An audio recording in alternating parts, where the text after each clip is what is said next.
Something happened in Washington this month that directly affects your child's IEP, and by the end of this video, I'm going to tell you about the man now in charge of enforcing your child's rights, and the thing he said publicly about people with autism that made international headlines and had the entire disability community demanding answers. Welcome to 5 Things I Didn't Tell You This Week. I'm Amanda Armstrong, and I did the research so you don't have to. Let's count it down.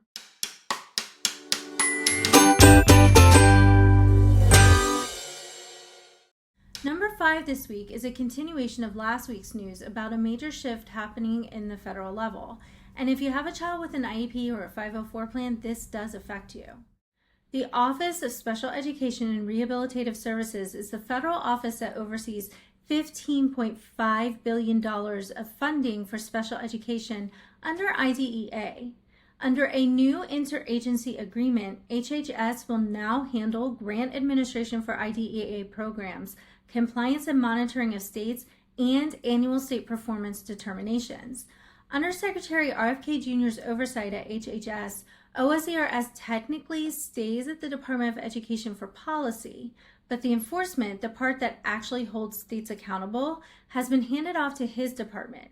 And starting in fiscal year 2027, all IDEA grants will run through HHS payment system, not the Department of Education. That's not a partnership, that's a handoff. And when you hear what this man actually said about kids with autism, the concerns over this handoff is going to make sense.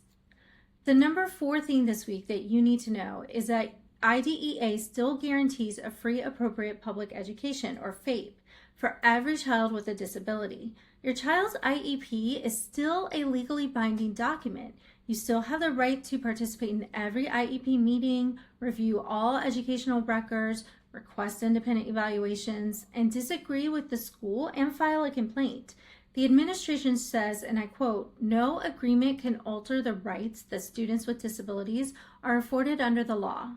And that's true, the law hasn't changed, but enforcement has moved to an agency that has never done it before. The people now reviewing whether your state is following IDEA will be at HHS, not the Department of Education, where this expertise has lived for 50 years. So your rights are the same. The question is, who's going to make sure your district follows them? And that question hits different once you hear what the person now making those calls has said publicly. The number 3 thing that you needed to know this week is what you should look for in the fall. This is my practical advice on what you should do if your child has an IEP or 504. First is to be on the lookout for timeline delays. IDEA has strict timelines, 60 days for evaluations and an annual IEP review. During any federal transition, there's a risk of slower oversight.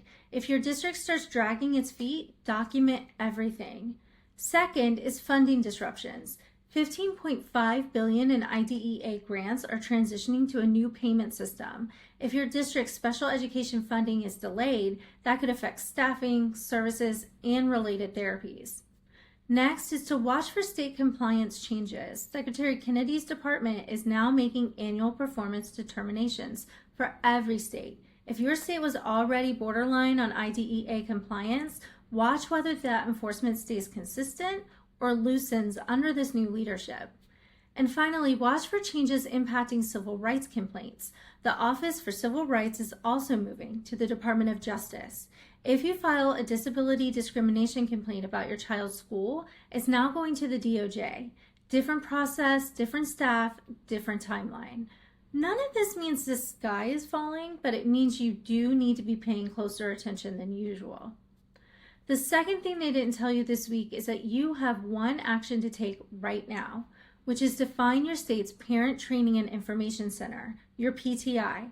There are nearly 100 of them across the country. They're federally funded and they're free, and they exist specifically to help parents of children with disabilities navigate special education. They can help you understand your rights under IDEA, prepare for IEP meetings, resolve disputes with your school district, and connect to local resources and advocates. Go to parentcenterhub.org and click Find Your Parent Center and save that contact in your phone, because if enforcement gets messy at the federal level, your PTI is the frontline resource that will help you hold your district accountable at the local level.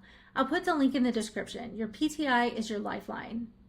The number one thing you should know this week is why the entire disability community is alarmed by these moves. The ARC of the United States, the largest national organization for people with intellectual and developmental disabilities, called this transfer a violation of federal law because Congress specifically placed OSEP, the Office of Special Education Programs, inside the Department of Education, not HHS. A broad coalition of disability, civil rights, and educational organizations have urged Congress to reject these transfers completely. But here's what makes it personal. In April of 2025, Secretary Kennedy said publicly that people with autism never hold a job, they never play baseball, they never go on a date. The BBC, the New York Times, and autism advocates across the country pushed back. Stars of Love on the Spectrum called his comments completely false. He walked it back. He did say that he was only talking about the most extreme cases. But then the very next day, he said special education should be in his department because, quote, they're health-related programs rather than primarily educational programs. That framing matters. Your child is not a medical case. Your child is a student. And IDEA exists because Congress said so. This is the man whose department now administers the grants that fund your child's services, whose department now determines whether your state is complying with federal disability law, whose department is now the enforcement arm for the rights we just talked about. So your rights are the same. The law hasn't changed, but the people enforcing it have. That's why you need to know your PTI.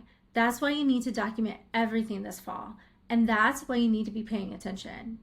Your child has rights. The law is on your side, but knowing what's happening and knowing where to go is how you make sure those rights are protected. I put the parentcenterhub.org link in the description below. If this helped you, share it with another IEP family. They need to know all this information as well. And if you want to stay up to date on everything that affects your child's education in your family, make sure to subscribe. I'm watching this so you don't have to. I'll see you next week.